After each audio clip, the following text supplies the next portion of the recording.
Le ministre d'État, ministre de l'Agriculture et de la Sécurité alimentaire Moïndo Nzangi Butondo a effectué une tournée importante dans la province du Congo central pour évaluer les progrès réalisés suite au lancement de la campagne agricole 2025-2026 par le président de la République Félix-Antoine Tshisekedi Tshilombo à Mikaou. Accompagné de son équipe, le ministre s'est rendu dans plusieurs localités clés de la province, notamment Sekebanza, Luozi et Kimpese. Le point culminant de sa visite a eu lieu le mercredi 18 février 2026 à Mbanza-Ngungu. La vision du chef de l'État, Félix Tshisekedi, c'est la revanche du sol sur les sous-sols. C'est le plus grand objectif qu'il a pour ce pays, pour respecter le plus grand slogan qui a été celui de son père, le peuple d'abord. Le chef de l'État a lancé la campagne agricole 2025-2026 à Mekao et il y a des opérateurs agricoles qui ont reçu l'appui du ministère à travers les différents projets que nous avons. Donc je suis à tourner pour évaluer et pour voir de mes propres yeux ce qui a été fait sur terre. Au cours de son périple, l'Excellence a été particulièrement émue par l'initiative des personnes sourdes dans le secteur agricole, soulignant ainsi l'importance de l'inclusion et de la diversité dans le développement agricole du pays. Aidez-nous s'il vous plaît avec les instruments de travail.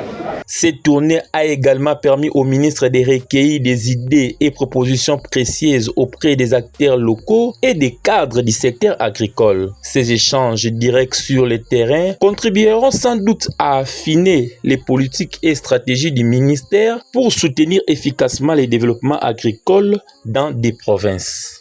À Sekebanza, j'ai visité Bakagol, qui a une grande plantation de maïs à l'INERA en Gimbi. Je suis satisfait du travail qui a été là. Territoire de Luozi, en Kundi, où il y a un autre agrégateur qui est soutenu par le ministère de l'Agriculture à travers ces différents projets. J'ai vu aussi que le travail était en train d'être fait correctement avec du maïs qui a poussé partout et une grande partie de la population qui est encadrée. Je suis arrivé à Kipese où j'ai visité la grande usine de riz que nous avons là-bas et je ne pouvais pas ne pas passer à Mbanza-Ngungu parce que Mbanza-Ngungu, c'est le plus grand grenier de la partie ouest du pays avec des paysans bien organisés.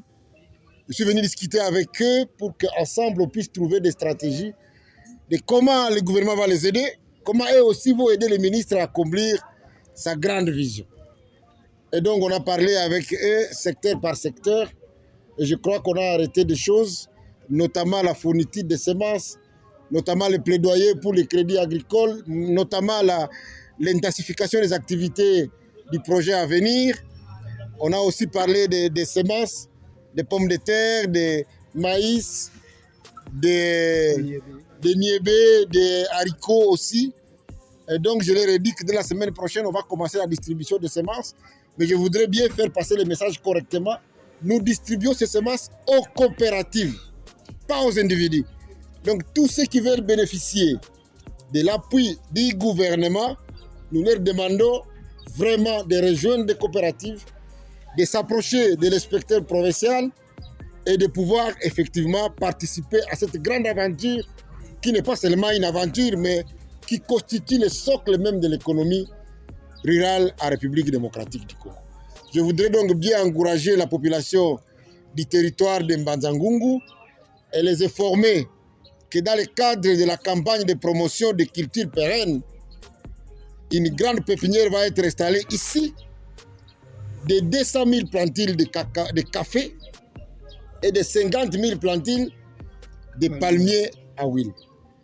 Je voudrais que les gens s'approprient cette campagne de produits pérennes et je demanderai à tout et chacun d'avoir à côté de sa maison quelques plantiles de produits pérennes. C'est ça qui amène la richesse. Je presse toujours l'exemple du territoire de Beni, malgré toutes les difficultés de guerre qu'ils ont, mais ils se sont adonnés à la culture du cacao. Aujourd'hui, c'est le premier producteur congolais de cacao, c'est l'exportateur de 95% du cacao congolais et ça apporte de la richesse à la population. Donc j'encourage vraiment les gens à ne pas rester seulement à les vivriers, à s'adonner aussi aux cultures pérennes, puisque c'est ça qui apporte la richesse. L'itinérance de l'excellence Moïndo Nzangi démontre l'engagement du gouvernement à suivre de près la mise en œuvre de la campagne agricole 2025-2026 et à s'assurer que les efforts du président Tshisekedi portent leurs fruits sur le terrain. Cette approche proactive et participative est essentielle pour stimuler la croissance du secteur agricole, vital pour l'économie et la sécurité alimentaire de la République démocratique du Congo.